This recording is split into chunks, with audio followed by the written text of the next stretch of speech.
we're live. So literally this morning, I had this thought. I thought about it a bit yesterday, and this morning I thought of it. I was like, why don't you just do it? I said, I need to do like some sort of an MMA recap show, because there's always so much shit that's happening that I miss a lot of it. I don't get a chance to talk to a lot of it. I love doing it with Brendan. He's my favorite because we get so silly. And because he loves MMA as much as I do. You know, I could talk to him forever about it. So I'm sure I'll do some of those definitely in the future with him. He's really good at breaking down fights too, man. He's got a skeptical eye for things, and he has a great, obviously he was a high-level professional heavyweight fighter, but he also has a real good understanding of where someone is at various stages of their career. I think that's big because fighters have like these peaks and valleys, and you never know where they're at. You know, like fighting is a hard business, and the idea that you could stay at like a super high level for a long period of time, that just doesn't seem to be the case. It seems like everybody's body starts giving out after a certain period of time. After a certain amount of time cage fighting, your body's just giving out. Unless you're a guy like GSP that takes all this time off, which I think was brilliant now, in retrospect. He knew what we all didn't know. He really was in fucking amazing shape. He really was fighting. I don't say amazing cardio shape, because that's one legit criticism that Brendan had, is that he looked like he was getting tired, and it was pretty early in the fight. The guy was off for 4 years, and he's stepping right in fighting Bisping, who's the middleweight champion. That is not easy. That's very hard. Bisping keeps a fast pace. He's got amazing cardio. He's tough as shit. Like, there was a tall order. Like, to see him come back like that, but I think he recognized that the grind was too heavy on him, but he wasn't done yet. You know, he was only 32. I think when he retired, 32, is that right? Somewhere in that range. Comes back at 36. I'm like, wow, what are the odds he's actually going to be better than he was before, or look good? He looked fucking amazing. He looked like a bigger, better version of the welterweight champion, George St. Pierre. It was weird. It was weird to see. I mean, I don't want to say that I doubted him, because I did not doubt him, because I'm very open-minded and I have a deep respect for George. I think he's amazing. He's just a great person, a great example of, in my opinion, like how a champion should carry himself. Like, George has always been like one of my favorite examples, because you see him and you're like that guy is like well-spoken. He's friendly, he's genuine, and he's super open-minded in terms of like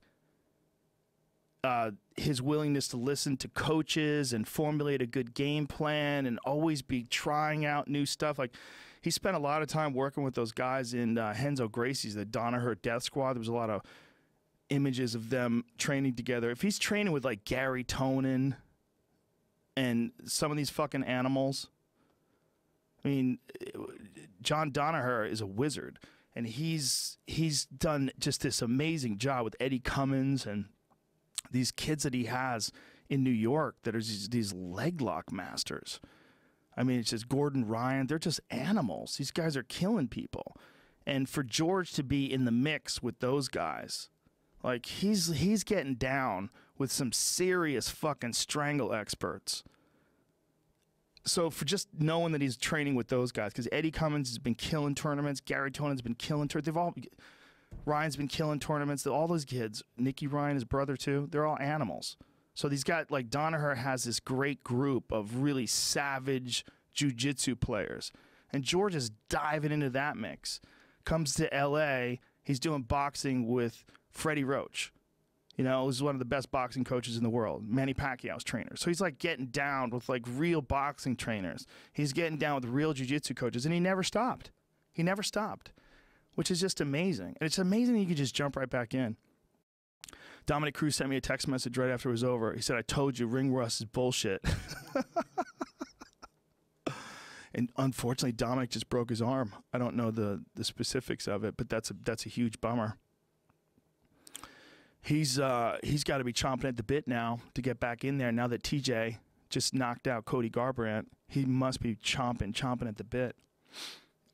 So a few of the fights that went down really recently, this past weekend, Pettis and Poirier. Holy shit, what a good fight that was. That was crazy. That's a crazy fight. And Dustin Poirier at 155 pounds seems like a different person. He's just so much healthier at 155, and He looked awesome in the Joe Duffy fight too, and this fight was a big win for him though. Former champion in Pettis, guy who was a champion of Strikeforce too. I mean, shit. It's a big win, you know. Anthony Pettis is a tough loss. It seemed like he had broken a rib or something. Like there was something going on. Like when he got mounted, he had to tap. You know, that's very unfortunate. But Pettis just looked really good in his last fight. Who did Pettis fight? He fought and beat in his last fight. Did he fight Gilbert Melendez? Jim Miller. That's right. That's right. Who did Gilbert Melendez fight? You know what I just watched the other day? I rewatched Gilbert Melendez. Oh, Gilbert fought. Who was it that kicked his legs? God damn it. Can't believe I'm forgetting this. Jeremy Stevens, that's what. Sorry, Jeremy. Jesus Christ. That was like one of Jeremy Stevens' finest performances. I forgot who did it. There's too many fights. I have to erase my brain data. I got to erase some Dan Severn footage from the 90s. I can't though, out of respect. But I have just too many fights floating around in my fucking head. That fight was a good fight, though, because that was the Pettis and Poirier fight is a fight between two guys that are, like, legit top 10 contenders. Like, either one of them with a couple of good wins could be fighting for the title. And maybe for Poirier, that was enough to get him in there and fight for the title. But it's like you got just a shark pool there. Tony Ferguson is the interim champ. Who knows what the fuck is going to happen now with Conor? Because Conor was involved in some sort of an altercation with referee Mark Goddard, where he jumped into the cage while the fight had not been called yet, apparently. This is Mark Goddard's interpretation of it.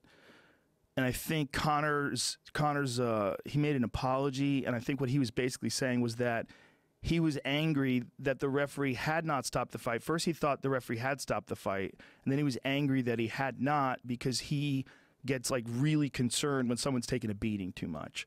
And he felt like this guy really was out of it and taking a beating. I think where the confusion was, and I hope I'm not fucking this up, we'll check. The confusion was, I think that Mark Goddard was saying essentially that he had not known whether or not the bell had gone off. He knew the bell was close, but he did not know whether it had gone off. It was too loud in there for him to hear it. And he was concerned, I believe, that it went off. And so that's when he stepped in because he thought the round was over. He was not necessarily calling the fight yet. Then when Conor McGregor jumped in, since he hadn't already called the fight, he was in a bad situation because the fight, technically speaking, was still going on. I hope I'm not fucking this up. Did I fuck that up? He made a statement on Facebook. If you want yes. And by the way, I felt the way he wrote this statement was really it was not just like very professional. It was very poised. I was very impressed with it. I don't want to read the whole thing, but he essentially says the first round was progressing, and then so when the guy got hurt, he said he connected Charlie Ward connected with a left hand that slumped John Redmond to his knees, and at this exact point, I could not and had not made my determination that John was either out of the contest or not in the position to intelligently defend himself. The punch and the action that followed naturally resulted in a surge of crowd noise, one that was so significant I had already made my determination that I could not audibly hear the bell sound for the end of the round. I had made my decision to step in with the belief that the bell had indeed been sounded, which in actual fact it had not. This is a critical fact to the ensuing proceedings. So apparently, there was a massive amount of confusion because of the noise, and so it looked like a very reasonable stoppage. See if you can find the video footage. To me, because there's a bunch of video of the brawl itself and all the craziness that happened with it, but it definitely seemed like if I remember correctly, I've seen it, but last time I saw it was a couple days ago. It looked like a really reasonable stoppage, like a smart stoppage. I could see it and you go, yeah, that he's getting hurt. They should stop this. And then I think Conor just assumed when he stepped in, which you would, especially if it's that fucking loud, you assume there's no bell, and Mark Goddard steps in. See, Conor runs in, and he tackles him to the ground. And then, but there's already cornermen in there. And so these guys are hugging, and Mark Goddard is trying to get control of the octagon. And so Conor comes at him and pushes him, and he's yelling at him. This is just a terrible scene, you know. And I'm sure Conor, if he could take it back, would take it back, because I'm sure he, you know, realized that this is a disaster. And he even apologized. You know, you can't do that. You can't run in. You got to be sure that the referee stopped the fight. And, you know, I mean, they have to have control of the octagon. Otherwise, anything can happen, right? Anybody can get it in at any time, not just a friend, but somebody wants to hurt you. So they don't know what. I mean, obviously, they knew that Conor was probably coming in to congratulate his friend. But you can't make them give up the rules. Like, the rules are in place for a very good reason. It's to protect the athletes. People get super emotional about fights.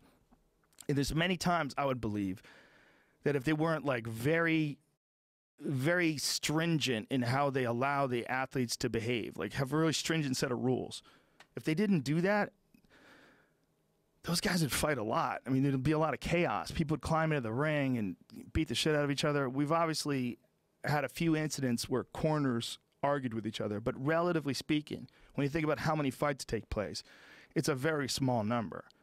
And it's one of the reasons why is because we have pretty clear rules. Like, you have to listen to the referee at all times. It's real simple. Like, there's a time where the cage is shut and the referee is in there, and that guy has control of that until he brings somebody in, and he has to have control over it.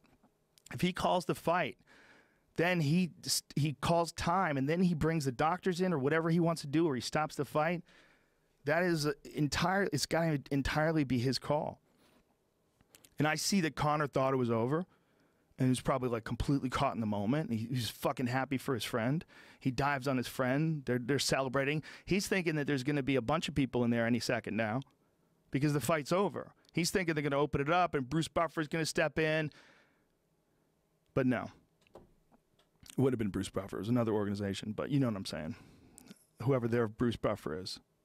But then somewhere along the line, he realized the fight hadn't been stopped. And then I think he got very upset, he said, because he has seen people take unnecessary punishment. And he felt like that guy was done. And he felt like to not stop the fight right then would be a terrible thing. And I totally see his point of view. That makes sense too. Just you can't push officials. You can't jump in when you're not supposed to be there. So mistakes were made. But I don't know what you do about something like that. I don't know like if they have standard punishments for shit like that. But it'd be a shame if that instance took a Conor fight away from the fans. I'm not saying he shouldn't be punished. I would just say if he was punished, it would be a shame. I mean, I guess you have to set a precedent. I don't know how that works. You ever shove an official, Jamie? No, I've definitely yelled at him, though. But, I mean... Playing basketball? Yeah, everybody yells, right? Well, fighters, you can talk to an official, right? Yeah, man, they're real strict about that. Like, when people do, they get very upset. You definitely can't put your hands on them. You know, Roy Nelson just was pissed off once at a late stoppage, and he kicked Big John McCarthy in the butt. But it was like the most gentle kick ever. I mean, he didn't kick him like he was trying to hurt him. You know, he like touched his foot on his butt. I mean, it was nothing. And Big John said it was nothing. But he shouldn't have touched him. That's all it is. It's just there's rules, and you get crazy. And it was the same thing, in fact. Big Roy was pissed that he let him take so much punishment. Something similar happened this year in the NBA. Steph Curry is one of the top players. Yeah. He's known for throwing his mouthpiece when he gets pissed. He always takes his mouthpiece out a lot when play's not in action. So he does? Well, for whatever reason. Something happened in the NBA Finals last year. He turned around and tried to throw it at like the scorer's table, and it hit a fan. That's so nasty. It's definitely really gross. I mean, it's just like a UFC fighter throwing it into the crowd like some nasty mouthpiece. Like nobody wants. Well, that. that's some fighters. Oh no, some people would dive for a UFC fighter's mouthpiece. But if he's throwing it at a referee, that's like spitting in his face. Well, it bounced off the ground and hit him, I think, is what happened here. So like he didn't. I don't know if he even meant to throw it at him, but either way, he shouldn't be throwing his mouthpiece. No, when he's pissed. It's sort of like, but he didn't get suspended, which a lot of people were saying like. What do you think? Early in the year, he should have at least got a 3 or 4 game suspension, not just a $50,000 fine, which is a tenth of what he makes that day, probably. I don't think anything would happen to you if you're a fighter and you threw your mouthpiece at the ground in front of a referee. I think because the UFC is so violent that would be taken as like, oh, come on, throw the mouthpiece on the ground. But I think in basketball, it's probably a pretty big deal, right? Definitely different. I mean, you can't spit your gum at them. No. Well, you can't spit at people, man. Yeah. Well, that's different. I mean, but that's what you're doing. You're spitting at people. You're just throwing it with your hand. Yeah. That thing's all slobbery and shit. You know what the fuck you're doing. It's so gross anyway, with all the hands and sweat and blood and everything just going around the court. Is it as satisfying, though, to take out your mouthpiece filled with spit and hit someone in the face with it as it is to spit in their face? Never done either, to be honest with you, but so I don't know. Spit in the face thing's a dangerous move. Hawk a big loogie. Yeah, because you've got to be close. You have to be real close to spit. It's like a I'm ready for violence move. You spit in someone's face, like, oof. That's not just an insult. It's like the only way to respond to that insult is like something more intense. It's like there's always like a moment when someone spits in someone's face where there's this like terrifying moment of anything could happen here. Like, how does this go? Does this swing left or does this swing right? How does this go? But in MMA, like that happens. I mean, you're involved in these violent altercations. If someone just threw their mouthpiece at the ground, like people would barely even notice it. You know, you couldn't do it at a referee. Like, obviously, at a referee, they would warn you or something like that. Maybe I'm wrong. Could you throw a shadow punch or shadow kick and be like, "Oh, it's never going to hit him. I wasn't even close." But like, you know what I mean? No. That's threatening. Yeah. That's threatening. Yeah. You know, if you like fake kicked, even if you were 5 foot away from someone, you're kind of threatening.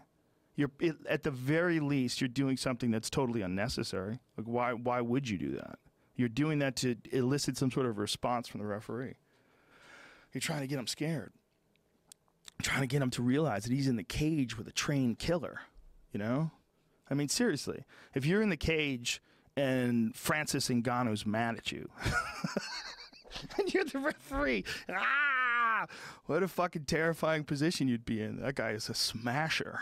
He's just a super athlete smasher. Has it ever happened in the history of MMA, like in a big fight in a cage, that a fighter's gotten pissed and taken a swing? I've seen it happen in boxing, I think, a few times. Just doesn't happen often, obviously, but... I think to the UFC fighter's credit, I don't think anyone has ever taken a swing at a referee. I don't think that's ever happened. I don't think so. Okay. Well, that's good. Yeah. I think that, like, if you stop and think about how many fights there are and how few even, like, bad situations there are in between fighters, I like to think that even though it's a super intense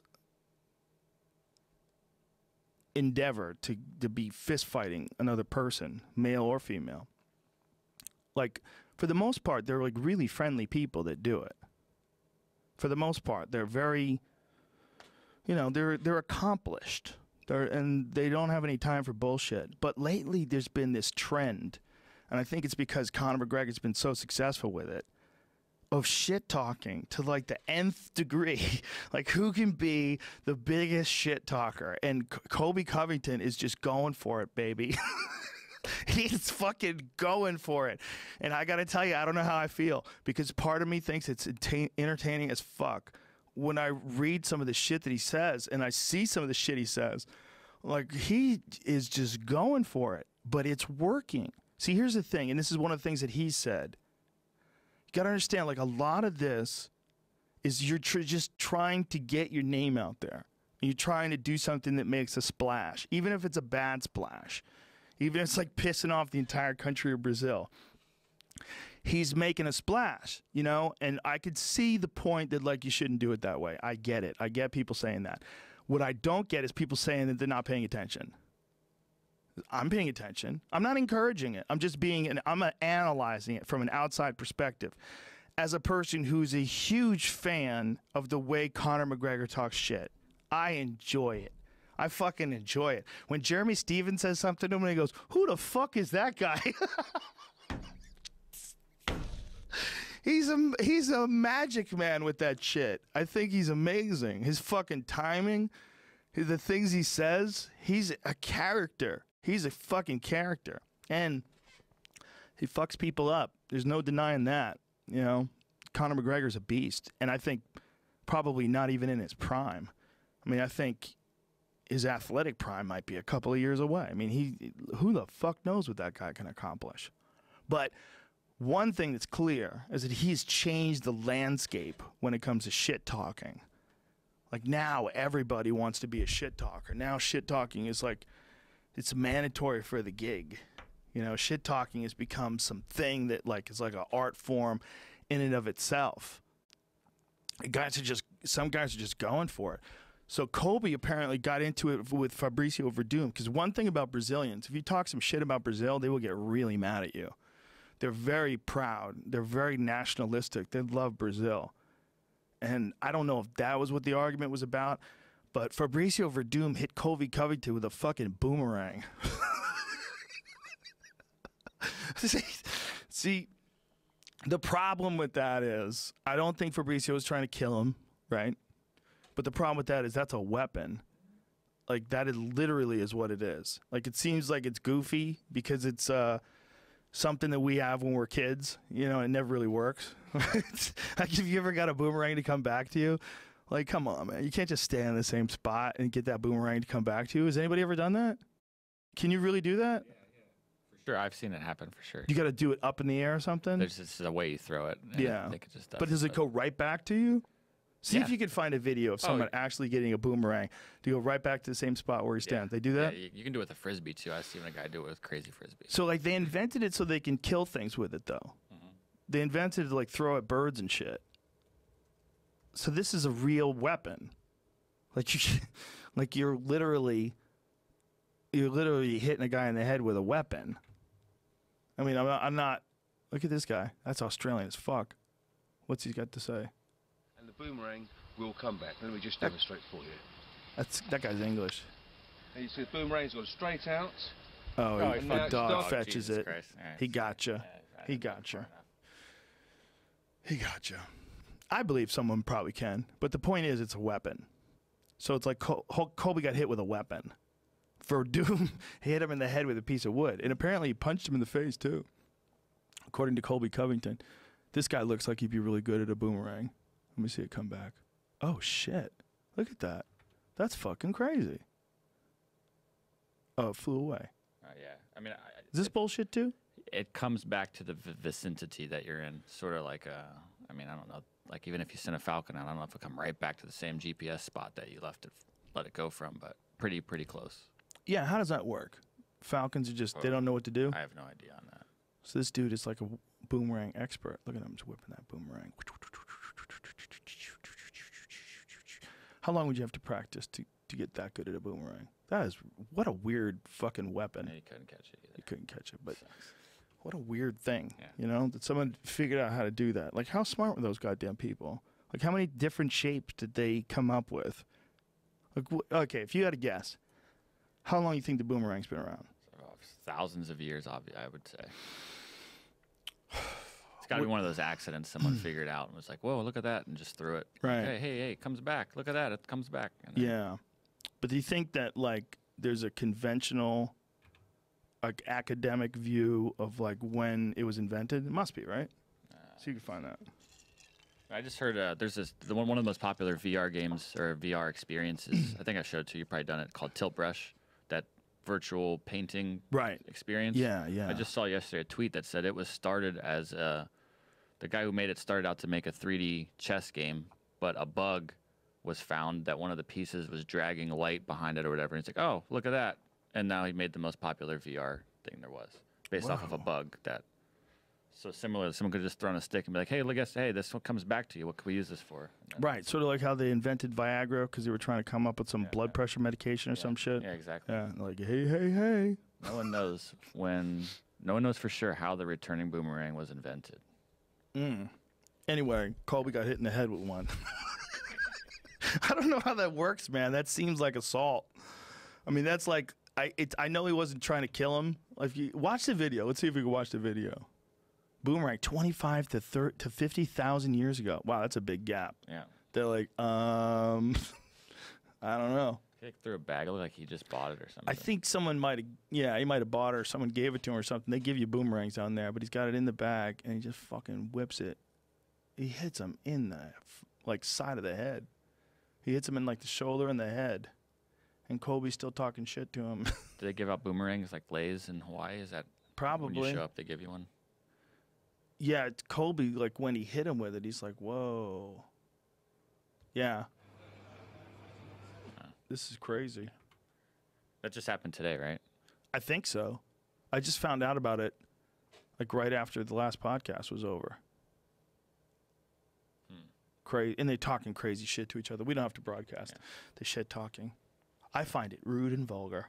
It's weird, man. It's like some people like it. Some people like the trash talking, but these two guys are obviously in different weight classes, so they're never going to fight. But some people like this like tough guy conflict that fighters have with each other.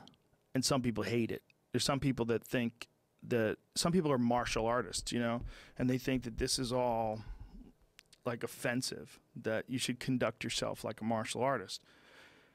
And some people have said that, and you know, a lot of people like agree with it and think that this is the better path for the sport for all of us. But there's no denying the entertainment value of being a shithead. I mean, it's entertaining, you know. I don't want people to fight, but I am entertained often when they do. I think we'd all be better off if they didn't fight. But there's something about like John Jones going, I beat you after I did cocaine. Like there's something about that, yeah, it's not like, it doesn't feel like the embodiment of the true spirit of what we would think of as martial arts being a vehicle for developing your human potential and the path of the warrior samurai and the noble poet. You know, we have all these like Kwai Chang Caine views of what martial arts are. But one thing that martial arts are is a psychological warfare as well. It's undeniable that it has a big impact. And who you're fighting, you can get emotional. If a guy fucks with your head too much, you can get to a point where you're out of character and you take chances you shouldn't take. You're nervous beyond like your ability to control because you're so worried about losing to this person that you have this big emotional investment with. That's real. I mean, that's one of the things that Miyamoto Musashi used when he was a sword fighter. In the Book of Five Rings, he would talk about all the different games that he would play. And people have documented it. Like when Musashi would have these duels, he would show up like hours late and let this poor fuck just freak out, worrying about a sword fight that he was going to have. The guy's sitting there for hours and hours, then finally Musashi would show up. And the guy would be like a nervous wreck. And he would just fuck him up and kill him. And he had all these tactics that he used. And that was just one of them. So psychological warfare is something that's always been a part of the martial arts. But some people feel like the most noble path for both warriors is just be respectful and just have no emotions on the line with this in terms of like a hate for each other. Instead, just respect each other like warriors and go after it. And there's been some amazing fights where guys took on that mentality. That's you know, it's an interesting thing, the way people express themselves when they're doing what I think is like the most difficult athletic endeavor. The way people get to express themselves. Do you decide to just put on a show, or do you decide to be the stoic warrior, you know, who doesn't talk much and takes care of business? It's interesting, man. Like we were talking about Stipe Miocic before the podcast. I was going back and forth with Stipe. Stipe's a fireman. He's the heavyweight champion of the world, and he's also a fireman. He's the baddest man on the planet. He's the UFC heavyweight champion of the world. He's smashing people, and he's also a fireman, you know? Like, that guy doesn't get enough love. Like, that's the heavyweight champion of the world. It's crazy. It's what a weird position that guy's in, you know? And it couldn't be nicer. But you got to think, what if he was like a crazy shit talker? What if Stipe Miocic was like Colby Covington, just talking mad shit, you know? Instead, Stipe shows up to knock people out, and he looks like he's in line to, like, take the bus to get to work. Like, he barely looks like he's about to fight. He has, like, the most stoic, relaxed expression before he fucks people up, much like Fedor did. He's got his own sort of version of that. One of the more amazing things about Fedor's career was, like, he would be in the middle of a firefight, just a full-on firefight, and he never let his expression shift. You never saw Fedor, like, gritting his teeth and making a mean face. Fedor didn't waste any energy. Maybe if he made one or two mean faces in his career, I might have missed it.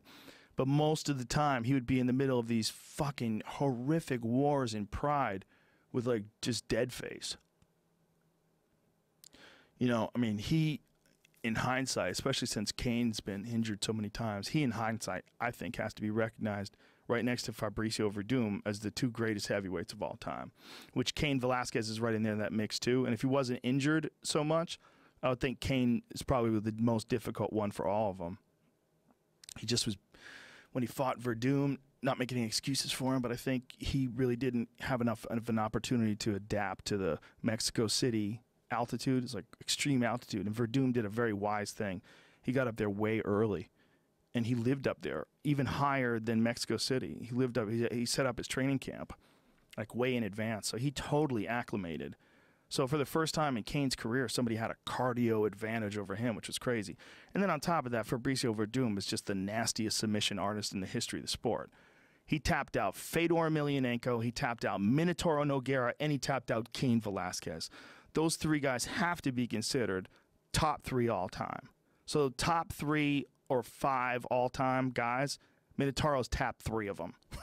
Excuse me. For Fabricio Verdum was tapped 3 of them. Minotauro tapped a bunch of them too. You know?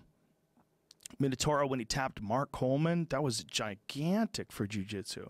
To show that a guy could tap somebody off of his back that was a UFC heavyweight champion and still a murderer like Mark the Hammer Coleman, watching Minotauro tap him was giant. But you just got to think of how good Verdum is. Verdum tapped Minotauro, he tapped Cain, and he tapped Fedor. So for Colby to talk shit to him, like, Jesus, dude. I want to see the rematch between Verdum and Stipe. I hope they can make that. If Verdum wins his fight, he decided to take this fight on short notice, fairly short notice, for Marcin, how do you say it? Marcin Tybura, who's a very promising young guy.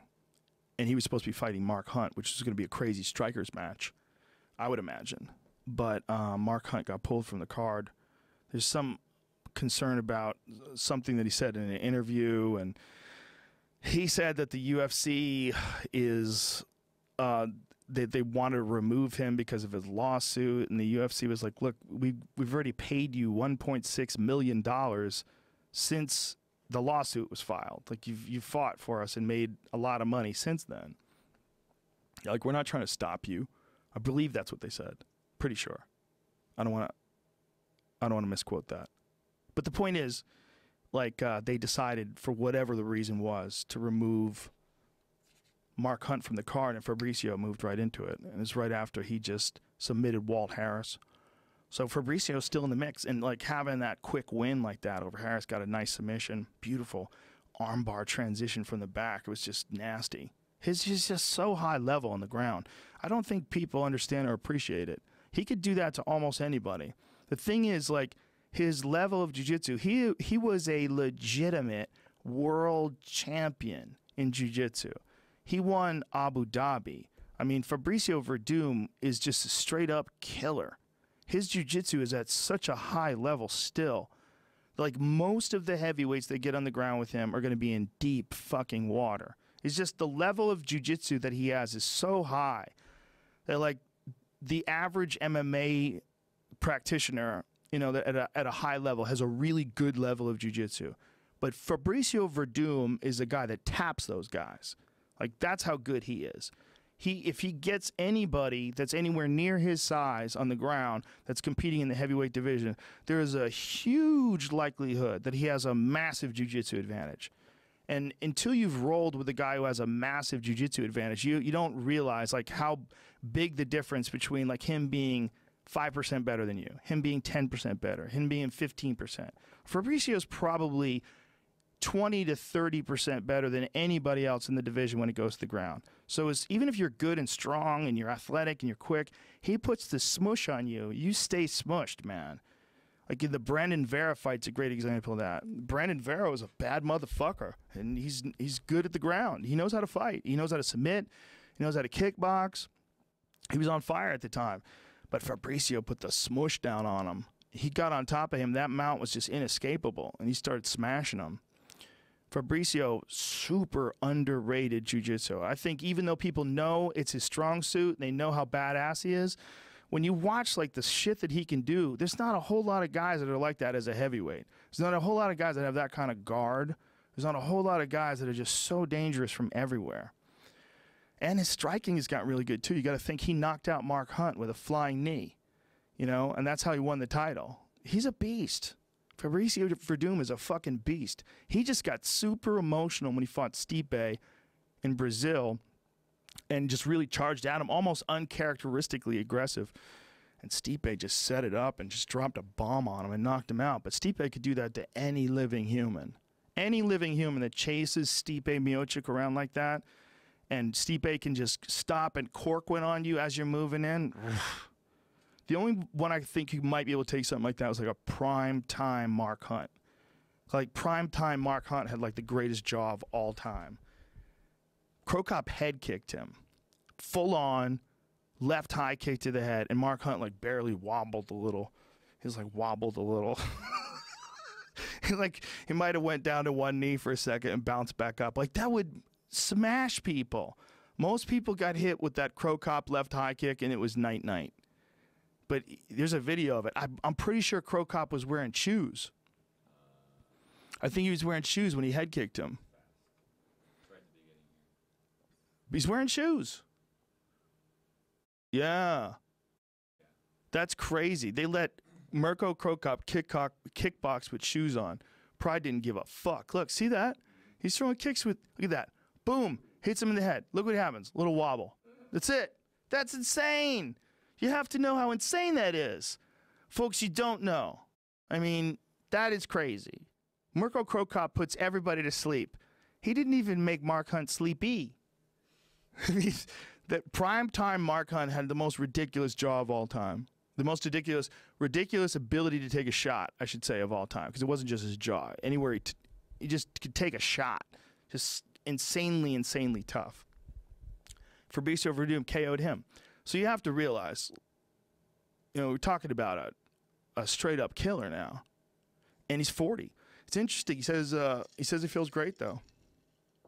With guys like that, you almost wish they could get him on some TRT. You almost wish it was legal. Like, that only they could administer it, monitor the levels. Because if Fabricio Verdum could do TRT, if we could have, like, TRT Vitor type physique. Remember that? Those are the glory years of chaos, the TRT Vitor years. If you get a TRT Verdum, holy shit, son. I mean, god damn. That would be insane. I wonder, yeah, there's TRT Vitor. And there's regular Vitor with the cross on his head. And then there's the first Vitor, which was probably like some other shit Vitor. Yeah, crazy.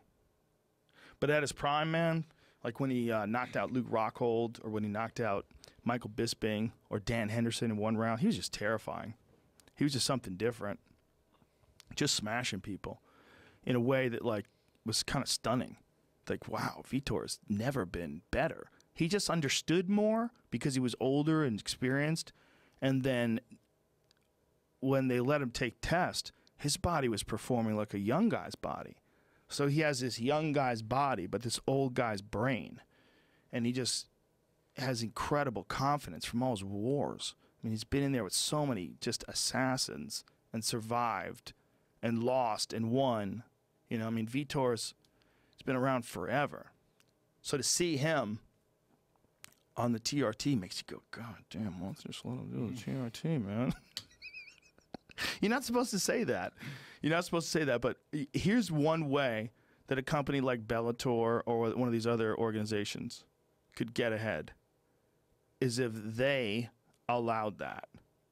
I don't know how they do that. I don't know if that has to be a state athletic commission thing, but if there was a way where Bellator decided, listen, let's be honest here, fighters would be much healthier, be able to get through their training camp better, feel more physically strong if we just allowed them to do just a little bit of TRT. We'll monitor it. We'll make sure everybody's okay. You extend the career of a lot of the older guys. What's up with that heavyweight Grand Prix they just announced? It's like a big tournament. Yeah, they're doing some big, crazy tournament. Ryan Bader is going to fight as a heavyweight. King Mo's going to fight as a heavyweight. Big countries in it. Mitrione, Rampage. Fedor, Rampage, Chael Sonnen's in it. Yeah. It's going to go like for a year, or did they really I don't know. I don't know what the schedule is. I just saw the announcement for it the other day, and I saw some pictures. I was like, oh, shit. That's the picture. Yeah. Interesting, huh? Mitrione. I like Ryan Bader as a heavyweight. That could be interesting. Ryan Bader, we're not having to cut any weight, maybe even putting a little weight on. Fast as fuck, man. That might be his weight class. Who knows? You know, and Ryan Bader he's the Bellator champ now. Someone get cut off in the back there? Who's that? What happened? There's a picture cut someone off. Isn't that Frank Mir? I think the yeah. picture's Frank Mir. How dare they cut Frank Mir Yeah, off, you don't see his name sons of either. bitches. You sons of bitches. Have some There it goes. respect. It says Frank Mir on the left. Have some fucking respect, whoever edited that shit. I was going to ask have you heard any? I haven't heard his name come up yet. Do you know who that is? Kyle Schneider. He's a wrestler from Ohio State. He won the gold medal in the Rio Olympics. And he's real young. He's only 20 when he won it. He just won the 2017 gold medal for heavyweight to beat a Russian. And I guess I've seen his name pop up a little bit, but I haven't heard anything about him training with a particular team. I think he's done at Ohio State now. He won back-to-back. Does he want to fight MMA? Is that what you're saying? I think so. So I was just Googling it. That's why I was asking if you heard anything. It said that he wants to fight in the UFC and do the 2020 Olympics. Damn, what a beast. I know. Ooh, he'd have to be matched up carefully. You know, the thing about the 2020 Olympics, like, man, I got to think that would take up all your time. How would you have time to, like, kickbox and learn submissions? I don't know. I mean, he's a badass wrestler, obviously. Yeah, so I don't know. obviously. I don't know what he doesn't know or what he needs to. Well, I think everything escalates, right? Everybody gets better. I mean, there's outliers in every generation, like Michael Jordan type characters. But I think in every sport, people get better. And it must be the case in wrestling, too, right? It's got to be, I would imagine. I don't know enough. Me either. I only wrestled for 1 year in high school, and I quite honestly don't know enough about modern but I could always call Cormier up, and he would school me on it. But I think, like, if you look at the level, like, he's a great example. Look at the level of technical wrestling knowledge that Cormier has in relationship to maybe some of the earlier days wrestlers. You're talking about a completely different level. Like, one of the reasons why Cormier has been so successful is how technical he is as a wrestler, how good he is. Like, his wrestling is... it's like him, Yoel Romero is probably number one. Like, Yoel Romero medaled in pretty much every international match that he was ever in. Every international major tournament that he was ever in, he medaled. Yoel Romero was like one of the scariest wrestlers that's ever done MMA, for sure. There's no doubt about it. I mean, he was the freak of freaks. He beat Cael Sanderson twice. And who's one of the greatest wrestlers ever. I mean, Yoel Romero was a freak. Did he ever fight in the UFC or anything? I remember hearing him when I was growing up. Cael Sanderson, yeah. I don't believe he ever fought MMA. Pull that up. Find out if that's true.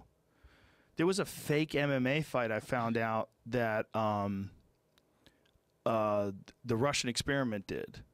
God damn it. Why can't I remember his name?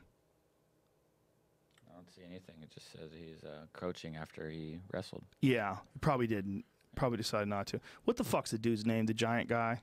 The Experiment? I can't believe his name's slipping my... The giant Russian dude. From Gary Brunner? No. No. Scientist. The one I'm always talking about. How does that happen? Where does an idea go and just vanish? Why is it saying sleep experiment? No, the Russian experiment. That's what I typed in. He's the guy who lost to Roland Gardner. Jesus Christ, I can't believe I can't remember his name. This is so embarrassing. I got it here. I'll just pull up what came up. None of those guys, huh? No, the guy right above with the red singlet. Keep going. Keep it right. Yeah. That's him. Go to the webpage. Alexander Krellin. Thank you. Jesus Christ. How can I not? I was coming up with some weird fake Russian names. We smoked pot before we did this. I'm sorry. Sometimes it's not good for your memory. There's a perfect example. Because Karelin is like a guy I've been a fan of his forever. He's just one of the scariest human beings that's ever lived. I don't even know what my point was. What was my point about Karelin? Why would we bring him up? Oh, he had a fake fight. He had an MMA fight, and everybody was always like, wow, if that guy only fought MMA, it would be fucking amazing. And then he had like a pro wrestling match. I don't believe it. It's not, I'm not saying it was like a fixed fight. I'm thinking it was like a pro wrestling type situation. And it just looked weird to watch. But at the time, I think before Roland Gardner had beaten him, he had won like who knows how many fucking matches in a row. He was such a terrifying person. He would scoop guys up by their waist, and they would try to flatten out on their stomach to try to avoid being thrown. Have you ever seen video? Whoa, did we blow out? What happened? There we go. Yeah. All right. We're back. We had some issue. I don't know what the fuck happened. But we were talking about Jose Aldo versus Max Holloway. 2 dose, which is only happening because Frankie Edgar apparently got injured. I do not know what the injury was. Do you know what the injury was? Young James? Did he disclose it? Stepping up, I thought. There's a bunch of people that were talking shit online. I was watching one of his Instagram pictures. There was a video that he made. A bunch of people were calling him a bitch for pulling out of the fight. Like, these fucking kids. Like, out of all the people to call a bitch, Frankie Edgar is one of the biggest studs that's ever fought in MMA. That guy's an animal. He's like one of the most durable, tough, and like mentally strong guys in the sport. So when someone calls him a bitch, it's actually hilarious. It's like you read that, you're like, that is one of the craziest fucking things anybody could ever say. You called Frankie Edgar a bitch? Like, that doesn't even make, that's preposterous. That's like saying Joey Diaz is a hot chick or something. It's just, what are you saying? It doesn't even make any sense. Like, if Frankie Edgar is a bitch, do you know what kind of benchmark you have set? Like, you have to be more of a man than Frankie Edgar or you're a bitch? That is crazy. We're all going to be bitches. We will all fail. You're going to look at a nation of bitches. If that's where you're setting your bitch benchmark, you're calling yourself a bitch for sure. For sure. Because I guarantee you, if Frankie Edgar is pulling out of a fight for an injury, you would have pulled out quicker. So you're more of a bitch than him. You'd have to be. There's no way you're less of a bitch or anything remotely close to him when you're talking about a guy who's a former UFC lightweight champion in a weight class that he barely even cut any weight for. He would walk around at 155 and he won the title. He beat BJ Penn. Like, get the fuck out of here. More than once. Beat Cub Swanson. I mean, Frankie Edgar's a fucking monster. He's an animal. Whew. He's the wrong guy to be calling a bitch. You can't. It just shows you how ridiculous people are online. Oh, he's Joe. No, bro, you don't get it, bro. He's a bitch for pulling out. I guarantee you that's not true. I guarantee you if he pulled out of that fight, it's because he's fucking injured. Period. End of discussion. He's not a bitch. He's not afraid of anybody. And that's not taking anything away from Max Holloway, who's fucking awesome. Max Holloway's a savage. He's a killer, straight up killer, and not even close to his prime. Max Holloway is a long way away from his prime. He's way better now than he was when he first got into the UFC. He's continued to get better with every fight. Now he's the champion, and he just stopped Aldo. And then when they offered him the rematch because Frankie Edgar got injured, they offered Aldo the rematch, so Aldo took it. Now it's going to be Max Holloway versus Aldo 2, which is still a huge fucking fight. And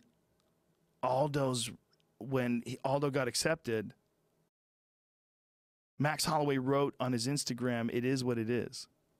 Like, no big deal. Well, what are we going to do? Like, what? You're about to fight the greatest featherweight of all time for the second time. And he's like, "It is what it is." Like, that's how badass he is.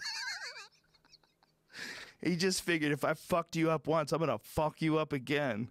Like, in his mind, this is not a good fight, which is hilarious. That's what a beast Max Holloway is. That he's facing Jose Aldo, and he's like, "It is what it is. It's not what I was looking for." Yeah, it is what it is. What a beast. Max Holloway is a killer. He's a fucking killer, that kid. He's a killer. It is what it is. You're fighting Jose Aldo. He's coming to get you because you knocked him out to win the belt. He has a chance at revenge. And he's like, "It is what it is." He's an animal, man. The fucking kid is the real deal. What's so exciting about him is that he's not even close to done. You know, he has massive potential, and he could easily move up to 155 if he wanted to.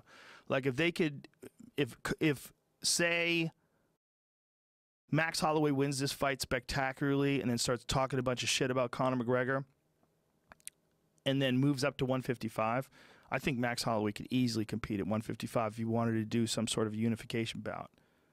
I think that, not a unification bout, but, you know, a champion versus champion bout.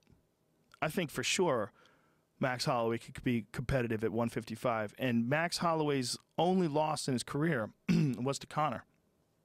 That's the only loss he has on his record. That's what a badass he is. And he was the only guy that went to decision. Frankie Edgar released a statement after UFC 218 withdrawal. "Max, I'll see you down the road." Well, what's the statement? He's got a facial surgery to repair a facial injury. He says it's a minor setback. Oh. He'll start training in about 6 weeks. I wonder what it is. Maybe it's a face problem, bro? It might be. I'm just saying. Facial surgery can mean a lot of things. You know, it can mean you got something wrong with your jaw, which is not good. It could mean you got something wrong with your cheekbone, which is not good. It could mean you got something wrong with your orbital, which is not good. Or it can mean something that I don't understand. So if he's not concerned about it, maybe it's something I don't understand. Maybe it's not a broken something. Maybe like something was like detached or something, need to be stitched back on. Yikes. You think about all the elbows people have taken, all the shit that gets displaced all over your face. Like John Wayne Parr has sort of documented all the stitches that he's ever taken. Multiple-time world Muay Thai champion, just a fucking straight-up savage from Australia. And John Wayne Parr, who's still fighting. He's fighting for Bellator now. He's one of the Bellator, on the Bellator kickboxing roster. But he's had, God, he's going to be pissed at me for not remembering, but I think he's had more than 300 stitches in his face. He's such an animal. He's like documented them too. I think they did something where it shows John Wayne Parr and it shows all the places, and they put stitches on all the places where he's had actual stitches. They like, you know, doctored him in. I got it here. Yeah. And the picture's just straight crazy. You're like, you are in a business that shreds your face. Yeah, that's it right there. Fuck. That's all the different places in his body where he's been stitched up. Which is just incredible. I mean, you look at his face. It's like a mask of stitches. But he looks normal when you meet him. They did a great job stitching him up. I mean, he definitely looks like a guy you wouldn't fuck with. You know, you want to fuck with a dude who has scars all over his face. Probably not a good move. But couldn't be a nicer guy. That was a fight that he had where his cornerman took that big cut on the side of his head and started making mouth things with it and talking. Hey, my name is Mr. Cut. That's how morose these guys get. But, you know, he's still after it. And that guy's, you know, I mean, it comes to like the amount of facial damage that he's received and delivered a lot of it too, a shitload of it. Yuck. Oh no, who's that? Ron Stallings suffers nasty cut. His eyebrows hanging off. That's the choir boy. Oh. He's a very good fighter. That sucks. Yeah, there was a real bad one with Marvin Eastman. Vitor Belfort hit Marvin Eastman with a flying knee. Not a flying knee, but like jumped into it, jump knee, and just smashed him in the forehead and cut his eyebrow open terribly. It was like this really long cut. I was like, oh my God. Oh. Yeah. Yeah, that one. Pull that up. Yeah, that is an enormous cut. I mean, literally, 4 inches long maybe? Third eyebrow. Yeah, like a huge third eyebrow going off his eyebrow. And you see all the meat in there and everything, and they have to stitch all that together. I mean, I don't know what happens with the muscles underneath it. Shit. That one was bad. What was that one? Is that it? Yeah. Marvin Eastman. Oh, my God. That last angle was even worse. Go to that one right next to that one. Yeah, look at that. When you see it from that angle, oh, it literally looks like he got attacked by a machete. Like someone stuck a machete in his head. Yeah, those are nasty. I don't know how we got to that. I don't know how we got on that. We're talking about damage, you know? I don't know if we said enough about the Goddard-McGregor thing, but it's just very disappointing. I wish he hadn't have done it, but I get how he thought the fight was over. I get why when he thought the fight wasn't over, he was furious. I get all of it. It's just very uncomfortable. And I think Goddard could not have handled himself better. That guy is a fucking man. I love the way he handled it. Love the way he wrote about it. The way he wrote about it was like so clear and so concise, and it's the way he wrote about how taking control, like his job inside the cage and what he was trying to do, makes you realize what a great referee he really is. Like how he's taking everything into consideration and following the rules, even in the middle of chaos. Which you got to do. You got to do. It's a fucking tough job. That is one of the toughest jobs in sports. To be a referee in a professional MMA fight is one of the toughest jobs in sports. There's so much craziness going on, and it's so dangerous if someone loses. The moment between someone getting hit and KO'd and being okay, to taking 5, 6, 7, 8 unanswered blows and not being okay. There is a difference. There's a big difference. And a great referee is very, very important, and it's so subjective.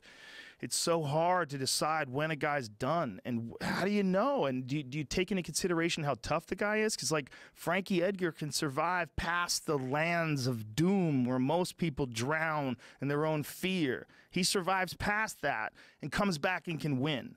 There's guys like him. And then there's some guys, and once they get hit and once they get hurt, their ability to recover is not the same.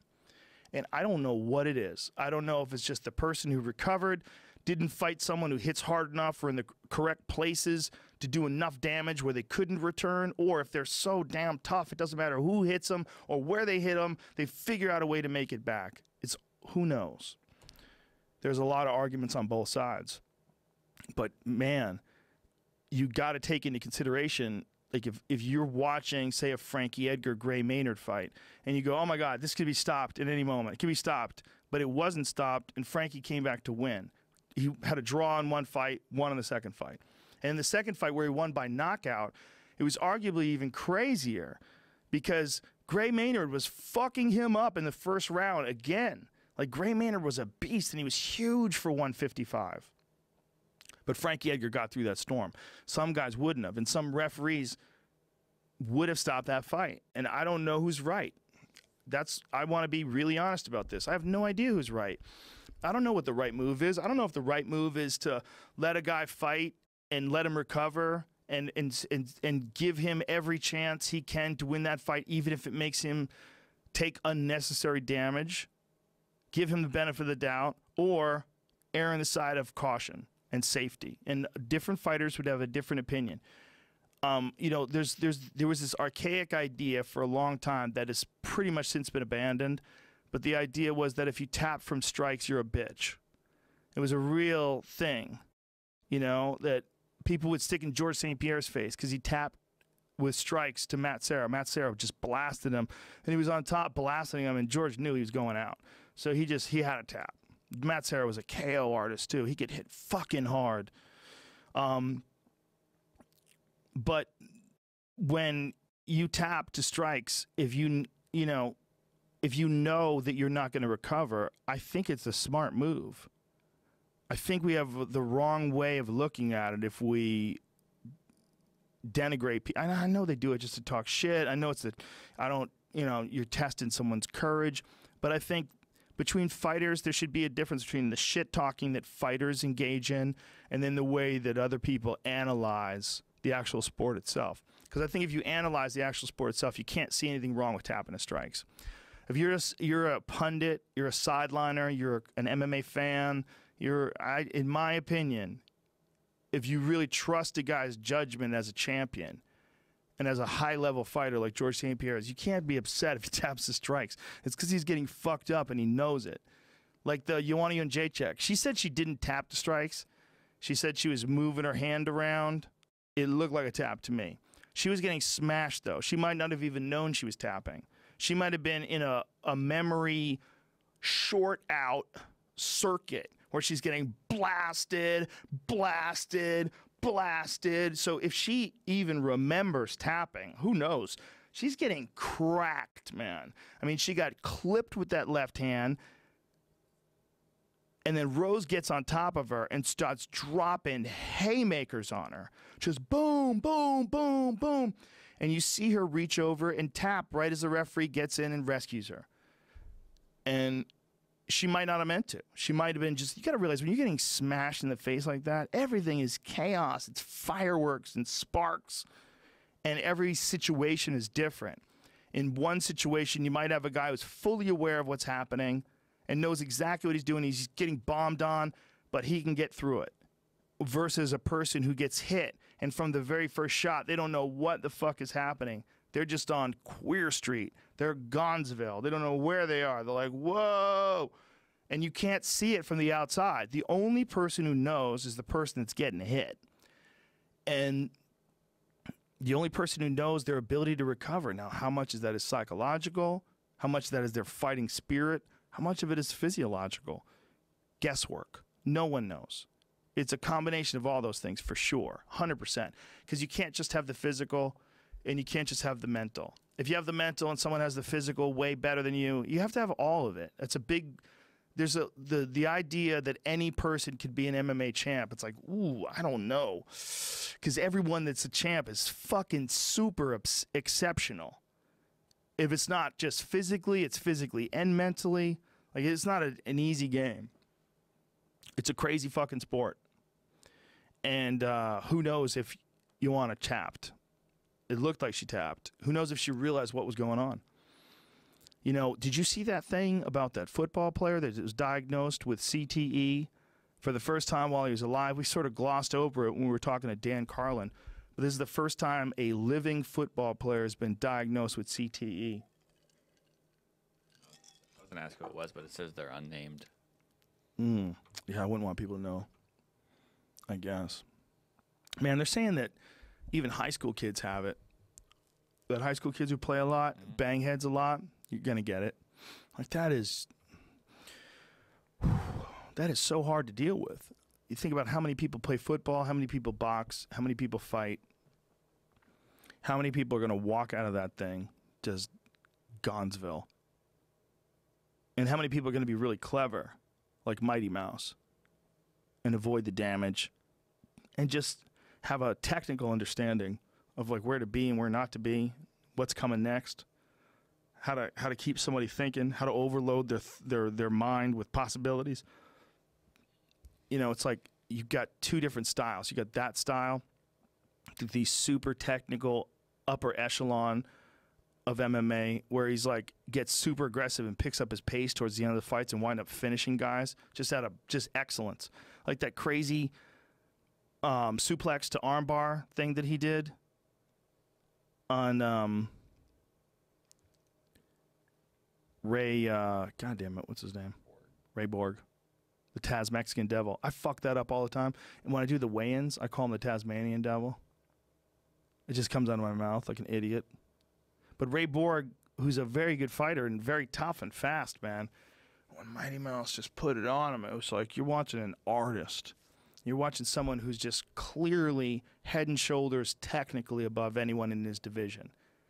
That's why this fight that TJ's asking for gets really interesting. TJ Dillashaw versus Mighty Mouse is going to be one of the greatest fights of all time if they could pull it off.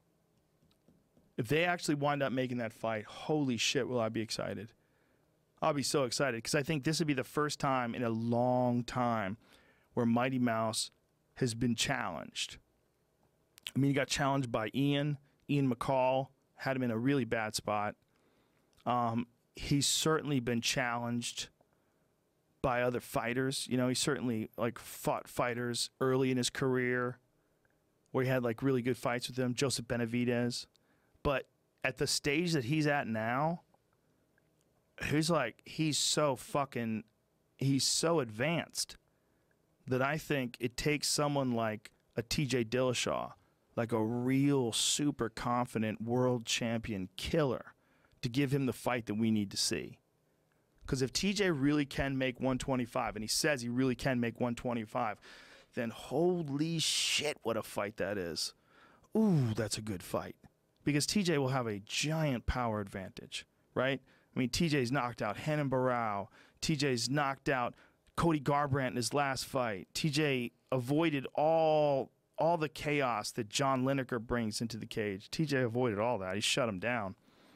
Like, TJ right now is operating at a real high world championship level. And the only fight that he lost to Dominic Cruz by the narrowest of margins. Some people don't even feel like he lost that fight. There was an argument that if you look at the damaging blows, that he landed more damaging blows to Dominic, particularly if you factor in the leg kicks. So it's arguable that was at the very worst a draw. That it was such a close fight to call. That's arguable. Or you could argue that Dominic won too.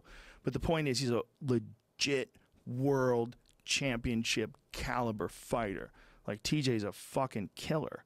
He's a killer. What he did to Renan Barao is insane. And then what he just did to Cody, coming off the deck and KOing Cody Garbrandt like that, that's fucking insane too. He's in rare form. So him versus Mighty Mouse is the fight. That's the fight where you go, holy shit. Which one of these guys is arguably the best fighter in the world? Because right now we think it's Mighty Mouse. But that thing always moves up and down. Like, who's the best fighter, and who, you know, that always moves around. Like, when John Jones wins and knocks out Daniel Cormier, you go, damn, you almost want to give it to John. Like, he's in a deeper shark pond. You know, there's more killers. He's fighting Cormier, who's just as good as they get after beating Rumble, after holding the title, and John KOs him. You go, God, man, you almost have to give it to John. But then John tests positive, so you're like, what the fuck, man? So here's the heat, right?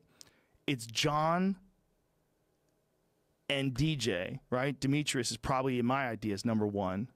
And John is in this situation where he's probably going to get suspended or something.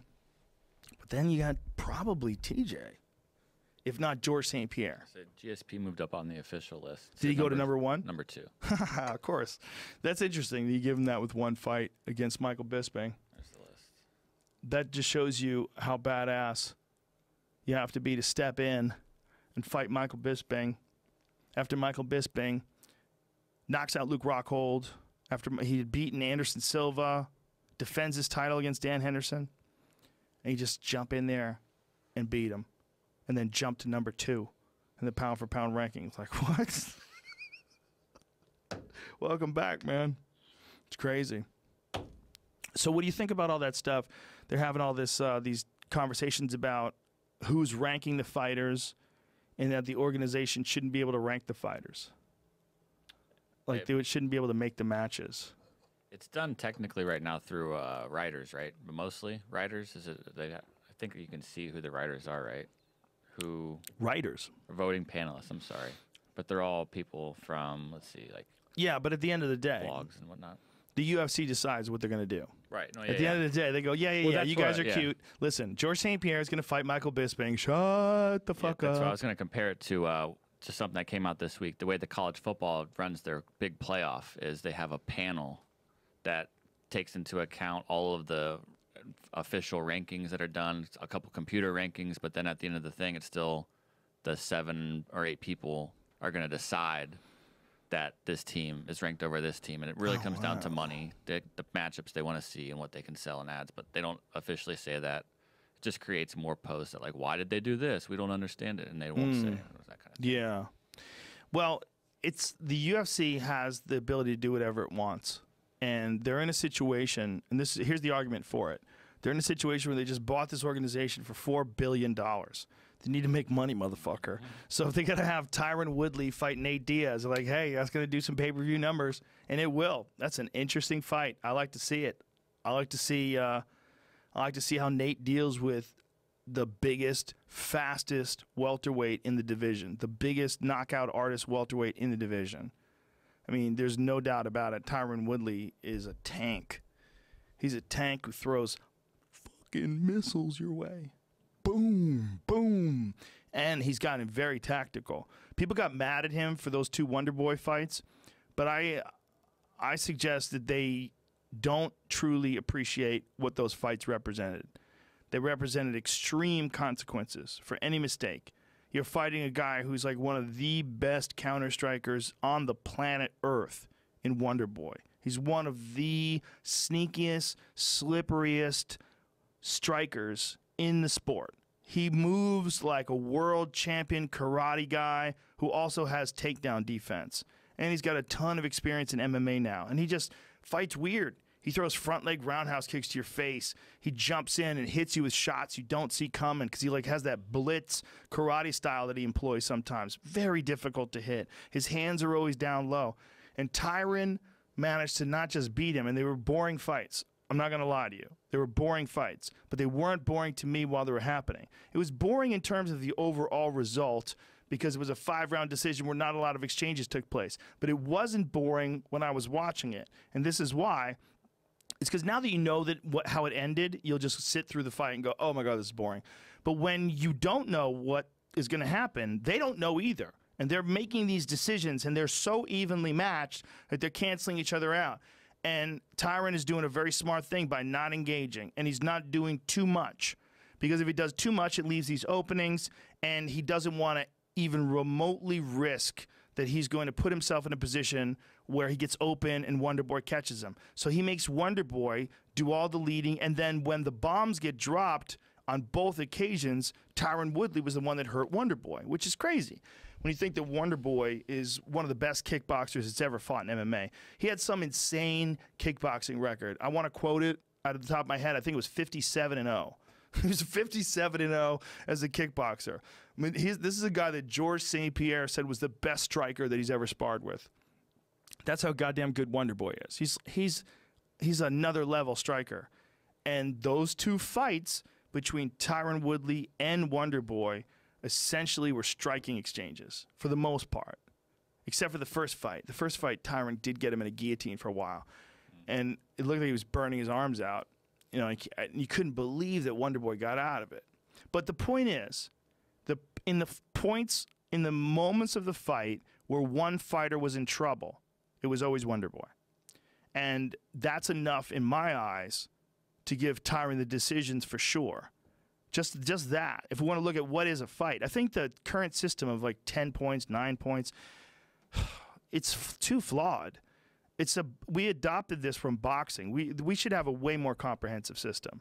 And I think it should be a system that's probably over 100 points, or up to 100 points rather. That you have points for significant moments in the fight, like maybe significant moments when someone gets dipped, that accounts for a certain amount of points. Significant moments where a person almost gets submitted and figures out how to power out, that accounts for a certain amount of points. Do they power out and wind up reversing the position? Because that should be worth a certain amount of points. You know, there should be an accumulative effect It shouldn't be just like you won or you won. It should be like, how do you know who won? Like, can we look at the stats? Can we look at the numbers? And then can we look at it from an expert point of view? Because every punch does not have the same impact that other punches do.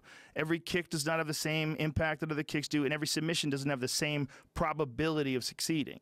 So if you're watching all these things happen, you need real world-class experts to assess what's happening at any stage of the fight. Like, the only people that should ever judge a fight are guys like Matt Hume, who used to judge for Pride, guys like Duke Rufus, like world-class guys, Faraz Zahabi. You could get that level of martial artist to judge fights. And I think you would have the opportunity to create a totally new system that's not boxing-based, because the 10-point must system is just so flawed. Have a new system and just only have high-level, world-class martial artists and nothing less do all the judging. Because they'll understand what the difference is between someone just taking somebody down and someone taking somebody down and threatening them. Someone who's on the bottom who's winning with elbows or was threatening with submissions. Maybe they don't understand how close these submissions are. Some people don't know what a triangle's locked up until it's a fucking tap. You know, if you've never sparred a day in your life and you watch someone who's tapping someone with a wrist lock, you're not going to know what the fuck is happening. You're just not, most likely, unless you're a real aficionado that's just never physically practiced it. Most of the people that are referees, unfortunately, or I should say judges, there's a lot of them. I don't want to say most of them. A lot of them are real martial artists, 100%. But there's quite a few that were sort of grandfathered in from boxing, and they don't necessarily know a whole lot about MMA. Now, this is not representative of the vast majority, but I see them every now and then, and some of them are very nice people. And I say hi. I'm like, how you doing? I mean, we're just talking disagreements on things and maybe different levels of appreciation for what's happening. But we get every now and then you get a decision where everybody looks at everybody and goes, what in the fuck does that just say? Like, everybody. You, me, everybody. Look over at Tony. I'll look over at John Anik. He'll look over at me. I'll look over at Daniel Cormier. He'll look over at me, and we're like, what the fuck? That shouldn't happen. That shouldn't happen when all the experts are in agreement that this is a bad decision. Now, we're not talking about, like, debatable moments. Like, there's fights where you look at it and you go, man, I could see the argument for this guy winning. And then the other guy could say, well, I see the argument for that guy winning. And I'll be like, damn, you got a point. You know, like, Brendan and I will do that all the time. He'll make an argument for why he thinks that Conor won the second fight easy, and I'll make an argument like, I don't know, man. I don't know about all that. I mean, we're not using the same system back then. When someone got dropped, it's not a 10-8 thing, right? It's not like they don't give away 10-8 rounds as quickly back then. I'm pretty sure that was the old rules, was it not? God damn it, I should know that. Yeah. Anyway, point being, some people think Nate could have got a draw in that fight. And I'm like, maybe. It wasn't far enough away where you couldn't see that. It was one of those where like, wow, maybe. There's been a bunch of fights like that, and I could see the argument for Conor winning 100%. He hit him quicker, faster, harder, won the first rounds bigger, you know. But, man, I don't know. We're adding points. If you're just doing this 10-9 thing, and occasionally 10-8. But now most of the states are adopting the full new MMA regulations. And as they do that, we're going to get a much better range of rounds, like what a round scores as, which is a good step. It's a good step in the right direction. I just think it is an incredibly critical part of the sport is who judges the decisions. And again, is not to disparage anybody who's currently doing it, but I think it is a position that should be held in the highest of esteem, right up there with referee. I think this position it's crucial for the future of the fighters. It's crucial for the legitimacy of the sport itself, because when bad decisions happen, people get angry and they question whether or not the sport is legitimate, and that's dangerous to the respect that the athletes face. Like, here's a perfect example. Canelo Alvarez versus Gennady Golovkin. Everybody who's a boxing fan knows Gennady Golovkin won that fight. Unless you're a huge Canelo fan and you're just absorbed in Canelo. You love him. If you watch that fight, Golovkin seemed to control way more of the fight than Canelo did. It didn't mean that Canelo didn't win rounds, didn't mean Canelo didn't land good shots, but he lost. It seemed to me that he lost, and they didn't give it to him. Golovkin didn't get the decision. It was a draw. and people were watching it going, what the fuck? And that's what Brendan called in advance. Brendan Schaub called it in advance. He's like, unless Golovkin wins by knockout, he's never winning a decision. And I go, you really think so? He's like, fuck yeah. He nailed it. He totally nailed it. When they read the draw, I put my hands on my face like Macaulay Culkin in Home Alone. I went, oh, you fucked him. You fucked Gennady Golovkin. Oh, you got him. What do you think of the use? When they did the instant replay, I think it was the first time at the UFC in New York. Yeah, with the Walt Harris fight. Yeah. It's a good move, man. They keep doing that, or is that only a one-time kind of thing? I don't know. They should keep doing it. No, it wasn't Walt Harris fight. Which fight was it? They said they did it because of the Musasi-Weidman fight. Right. And then they used it. I guess it got used, though, during those 2 fights, right? Yeah. It was the Walt Harris fight, and then there was the other fight, Ozdemir. Yeah. Yep. Yeah. Yeah. So it came into play and was used properly, probably, right? Yes, it was. Well, the Walt Harris thing is very unfortunate. He head kicked that dude. But the other one, Ozdemir got knocked out by, who was the gentleman Ozdemir was fighting? Don't try to remember. Look it up. Oh, yeah, sorry.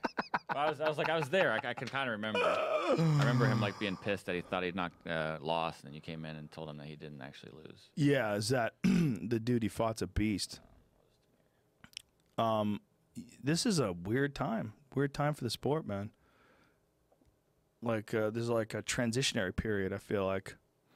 And Conor is such a gigantic star that he's almost eclipsed the sport. Who was it? It wasn't Ozdemir. It wasn't? No. Oh, Volkan Ozdemir is the guy who's going to fight. Yeah, he's going to fight.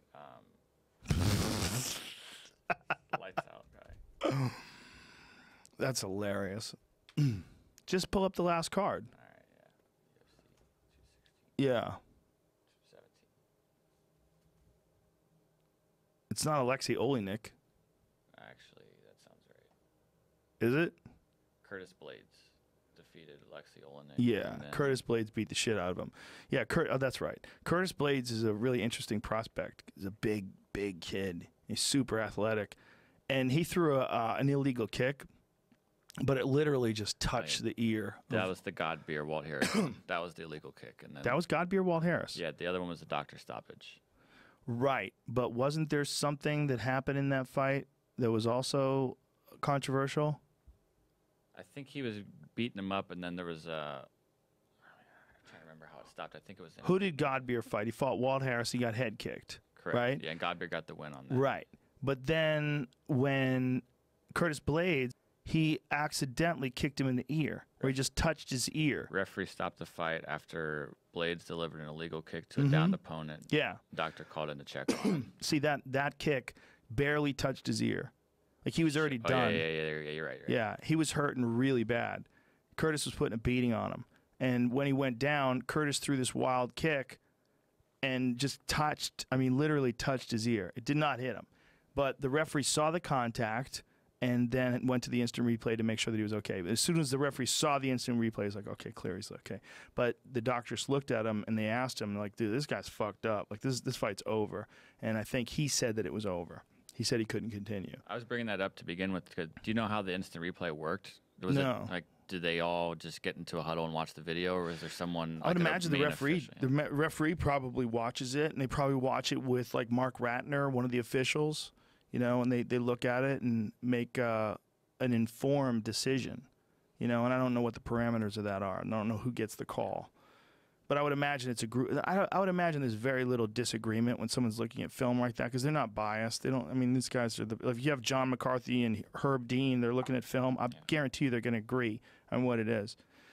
And it's there's a lot of dispute about that kind of shit. It's really important to have those guys that are like completely on top of the rules. Like there was one fight where Tim Means fought Cowboy Oliveira, and he hit him while he was down. Do you remember that? And we were trying to figure out whether or not it was legal. And I believe it was Dan Murgliata. And we even got Mark Ratner on the air, and Mark Ratner thought it was a legal knee because he was down on one knee with one foot and no hands. He's like, under the new rules, that would be legal. And Big John McCarthy says, no, it's not. If anything from your feet, other than the soles of your feet, are down on the ground, you're still a downed opponent. I was like, oh. So he had to explain it to me after the fight, because everybody always calls it 3 points of contact. But Oliveira literally did not have a foot on the ground. He just had his knee. His foot was up in the air, and his other foot was touching the ground, and he got kneed in the face. And we got kneed in the face. They said it was an illegal knee. And we were like, how is that the case? Because there's only 2 points of contact. There's the knee and the foot. Like, you're not talking about knee, a foot, and a hand. It's just 2 points of contact. But apparently, it can't be anything other than the ball of your feet. What it could be is you have both balls of your feet down on the ground, but you have one hand down. That's 3 points of contact. And under the new rules, that would be legal. Under the old rules, if you touch the ground at all, it's illegal. Super confusing, right? So in that one, it was really important to have a referee like Big John waiting right there. Yeah, see? He smashes him. Like, see how he's got... Yeah. The knee means more than one, right? That's what they were going with. Well, I think when it landed, that right foot was elevated and was off the ground. Didn't something similar happen where the guy delivering the knees like lifted him up off the ground? Yeah. To sort of get him off the ground? Yes. Yeah, guys have done that, to lift them up off the ground and slam knees into their body because they were touching with their hands. You can do that. That's legal. It is a weird rule, and it's a rule that we're going to have to figure out what makes sense, because the knees to the head to a downed opponent, I feel like that almost makes sense, because that is a real, legitimate move. And if someone can do that to you, why is that different? Is it too easy? Like, why is that different than being able to elbow someone in the face when they're on the ground? Because it hits harder? Is that what it is? Okay, so it's better. So I can't use it because it's better. So you can just elbow me all day long in the face, but you can't knee me in the head and put me out of my miseries. I don't know who's right or who's wrong, but it's an effective martial arts technique, and they've eliminated it supposedly for the safety of the fighters. But you got to figure out, like, what's legal and what's not legal. Like, here's another thing. This is a fascinating fight that just took place between Matt Brown and Diego Sanchez. Crazy, wild fight. As long as it lasted, Matt Brown lands this fucking beautiful elbow. He palms him away and just boom, drops this beautiful elbow on him. I mean, it was just picture perfect. And Diego goes limp like a sniper just shot him from the 6th floor depository. I mean, it was perfect. It's like the perfect KO. But Diego was complaining that it was the back of the head. But here's the thing. Nobody gives a shit if it's the back of the head if you're standing up. Watch this. Boom! Look how he goes limp. I mean, that is... Diego Sanchez is a fucking warrior, dude. For him to go limp like that, look at this. Boom! Totally on the back of the head.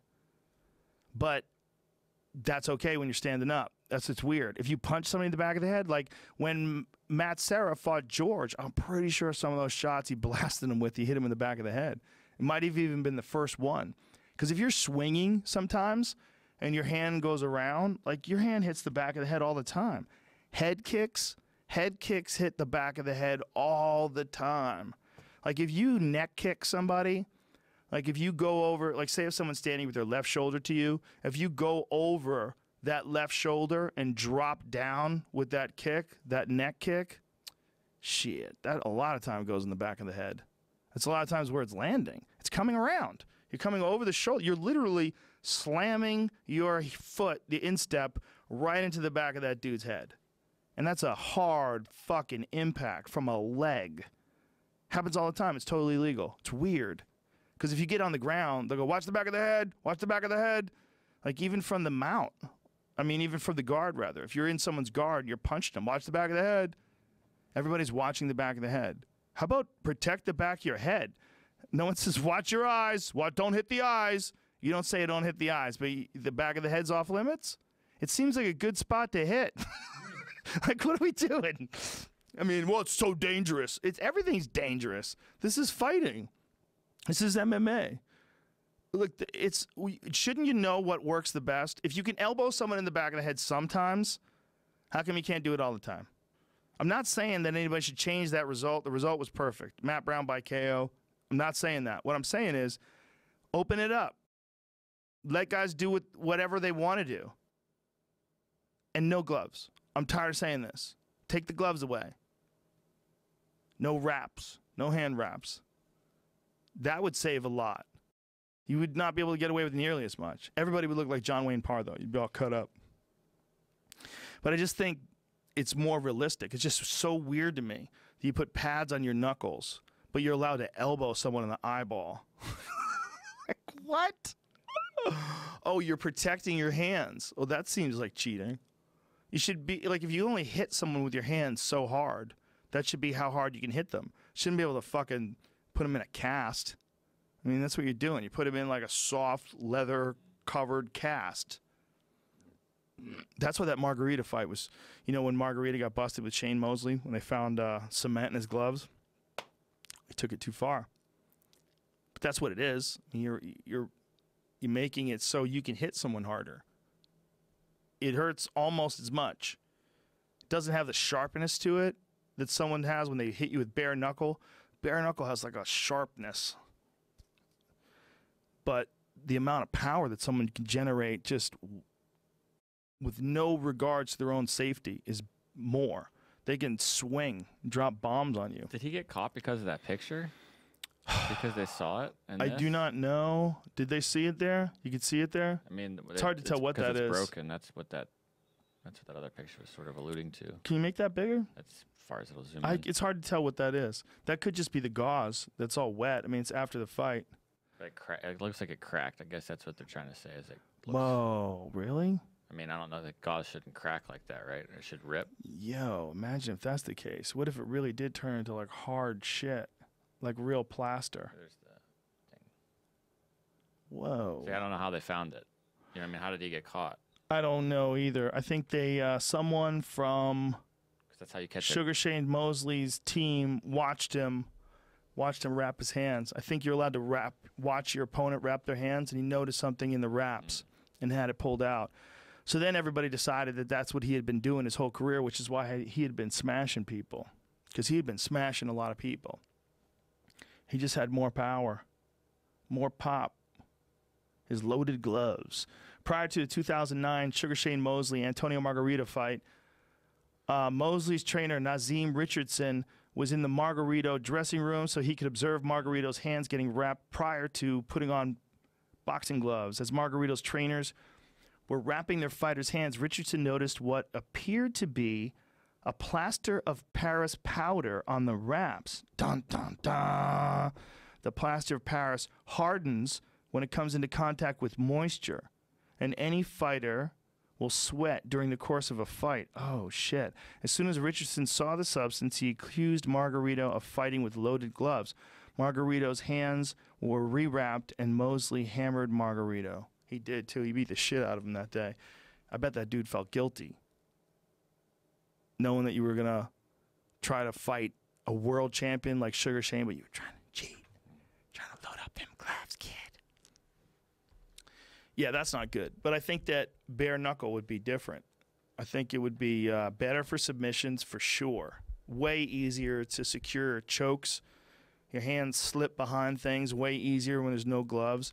And it'd be way harder to hit somebody. You would have a really hard time if someone ducked and you hit the top of their forehead. You could easily break your hand. Like, people break their hands all the time in that way. What else did I want to talk about? I think that might be it, dude. We covered it all. Aldo, Max Holloway, we covered that a little bit. I want to see if Aldo still can compete at a world-class level and improve.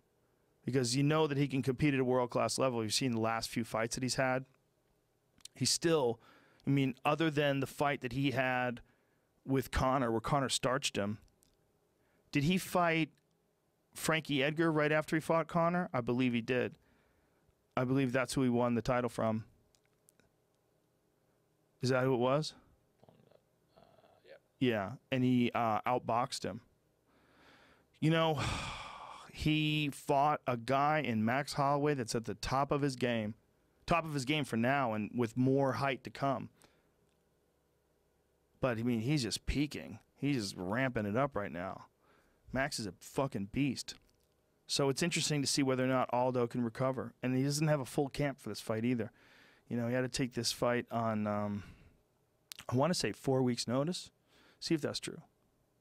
I don't want to lie. But I think Max Holloway is one of the best up-and-coming fighters for sure in the world. A world champion. When I say up-and-coming, I mean up-and-coming in like the pound-for-pound sort of a way. I mean, he's just got greatness written all over him. If he just keeps up at this pace, and he's got the attitude, he's got the skills, he's a straight killer. But you can't look past an old warrior like Aldo. Not saying that he is. I bet he's not. But everybody else can't look past it either. Aldo's still fucking super dangerous. He's going to be real motivated, and a win by Aldo would be gigantic. At this stage of the game, if Aldo could bounce back the way he bounced back from the McGregor fight and outbox Frankie, if he could bounce back in some way, figure out what he did wrong in that first fight, and solve the puzzle, woo! That's big. That's a big fight. And the other fight we talked about, Tyron Woodley and Nate Diaz. Yeah, that's the other one. That's crazy. 5 days ago, I found that it says he was supposed to fight Ricardo Lamas 2 weeks later, and now he's been bumped up to this. So it was only 5 days ago they made that fight? I guess so, yeah. Whoa. And so he only has 2 weeks then? Yeah, so, yeah, November 11th, Jesus multiple Christ. outlets have confirmed Aldo will replace Frankie Edgar. So I guess that was when they announced it. Jesus Christ. That's crazy. Well, I hope he's training a lot. I hope he's in great shape. I hope the weight cut isn't too much either, because he's a big guy. At least he was for a while. He leaned out quite a bit. I think he was having a really hard time making that cut from, like, well into, like, he looked like he was about 170 something. And then he cut down to 145, and real hard for him. He would suffer in the last round of fights. Like, if he didn't smoke guys early on, sometimes he faded towards the end, like he did with Ricardo Lamas. Like, the end of the fight, Lamas was on top of him. Like, he had done enough to win, for sure. But at the end, he was fading. He was getting tired. And I think a big part of that was probably just getting the water sucked out of you. You know, those guys, they torture themselves, man. The card for this weekend. Dun, dun, dun, dun, dun. For Doom and Tubora is interesting. I like that. Tim Means and Bilal Muhammad. That's a serious fight. Some good fights on that card. All right, and that is when? Saturday? Yeah, Saturday night. Saturday night. From Australia. Oh, shit. Australia. I'm going to be in Phoenix. I'm going to be in Phoenix, Arizona. I'm going to get to see Mike Goldberg. I haven't seen Mike in forever. He's killing it in Bellator, man. Yeah. I like the fact that Bellator exists. You know, I love the UFC. The UFC is my home. I'm not doing commentary for anybody ever. The UFC is like family to me. But I think competition's important. I think it's important for everything. I think these systems competing with each other makes them greater. I think the more opportunities that young fighters have to perform and fight in, the more you're going to see higher and higher level of ability and performance, level of fighting knowledge. Just this more competition is a higher level for the UFC. It's higher level for Bellator. Everybody's going to accelerate. This is a growing thing right now. And as long as they're not competing with each other on the same night, as long as they don't do anything dumb and have fights on the same night, I think they complement each other. I really do. I think there's some fighters that will do better in Bellator. I think there's some fighters that prefer to be in the UFC. It's all good, man. It's all good, you know? The UFC has way more world-class fighters, but Bellator's got some tough motherfuckers, some real legit world-class fighters too now, and their roster's growing. Like Rory McDonald is one of the best fucking welterweights on the planet, and he's over there now. I hope we get him back. I really do. I love commentating his fights. Lorenz Larkin's over there now. Lamas, like, there's a bunch of guys. Diego Lima. I think Douglas Lima is one of the best fucking welterweights on the planet for sure. His brother Diego, I think, is still fighting for the UFC. But there's a bunch of talent over there now, like real legit talent. It's good. It's good for everybody. It's good for the sport. gives people opportunities, makes people raise their games up. For the athletes, the more Michael Chandlers are out there, the boogeyman in the woods. Michael Chandler's a boogeyman in the 155-pound division. He's terrifying for everybody. Doesn't matter what organization you fight for. That guy's a straight-up killer. So there's enough really dangerous world-class fighters over there in Bellator for it to be excitingly competitive for everybody. I think it's good. And I like that Goldie's got a gig because I love him. So I think that's it. I think we did more than an hour. We're going to call it the hour. But I'm a blabbermouth motherfucker, and I can't stop talking. I don't feel the need to apologize for anything I said. I don't think I fucked up and offended anybody. If I did, I'm going to blame it on the weed. Anything to add, young Jamie? No, I think that was a good first. Episode 1. There you go. I think we'll do this more often. Okay. I'm not guaranteeing every week, but we'll keep it close. All right. Bye-bye.